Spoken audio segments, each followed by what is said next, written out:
Okay guys, ngayon magluluto tayo ng fried bigak, fried pork chop. Yan, isasalang natin.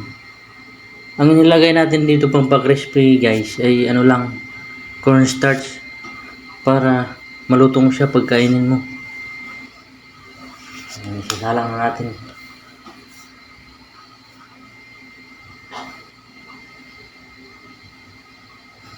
Yan, ito yung pork chop natin guys.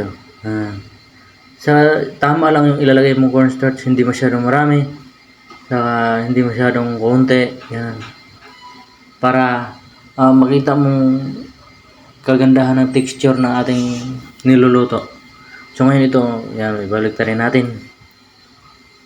And then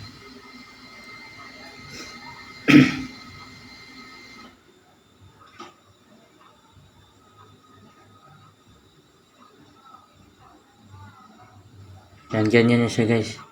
Ito, half cook na siya.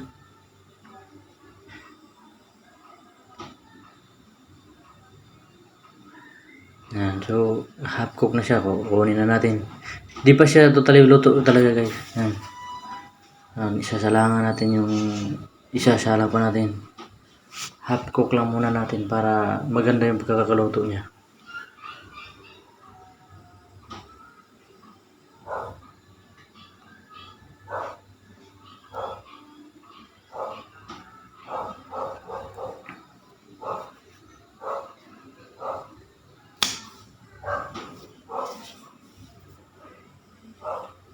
Yan, ganyan lang kasimple guys pag ano ka ng pork chop.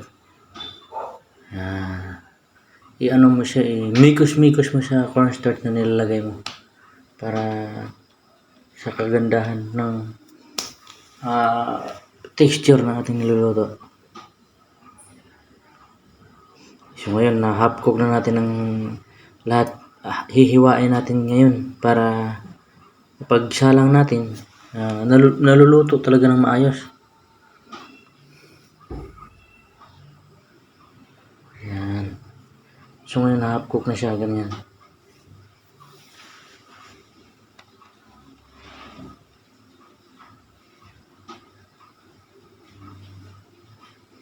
Yan, isasalang na natin ulit pagkatapos natin mahiwa.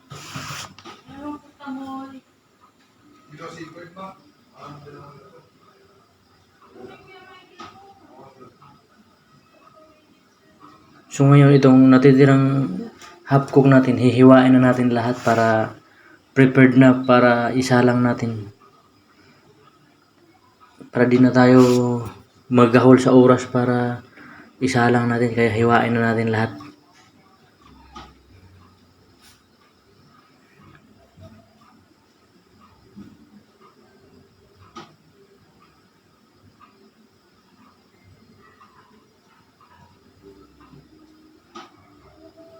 Yan, kailangan nakaganyan yung hiwa niya para maganda yung pagkakaano niya.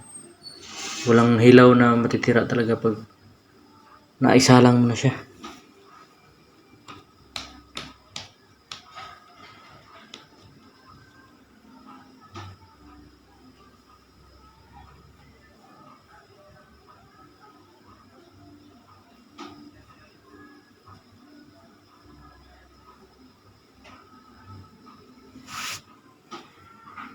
Luto na guys yung isa nating sinasalang.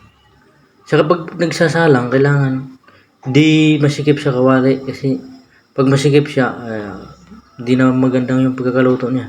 Yung iba sunog, yung iba hilaw pa.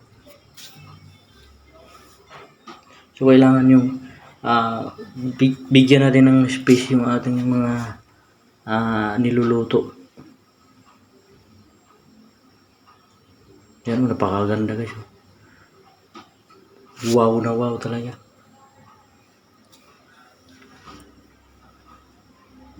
Yan, ililipat natin yung ano kasi itong malaki na to, ito yung lagay natin sa luto. Yan. So ngayon, hahanguin na natin to. So pahinaan natin yung apoy kasi medyo masyadong malakas para di masasayang yung apoy na mai-wash out lang. So ngayon maghihiwa din tayo ng mga panakot natin. Ito yung sausawan natin guys. Sibuyas, tuyo,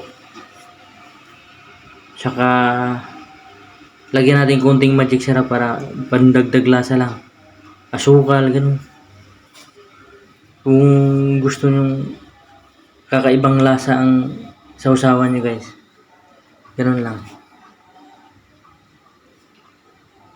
Saka sa paghihiwa mo kailangan naka-cube cut siya para maganda tingnan, saka mapantay-pantay yung pagkakat ng ating sibuyas.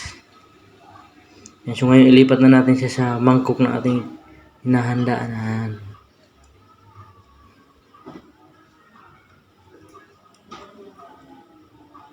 Saka di naman tayo nagmamadali guys, kailangan natin magandang preparation.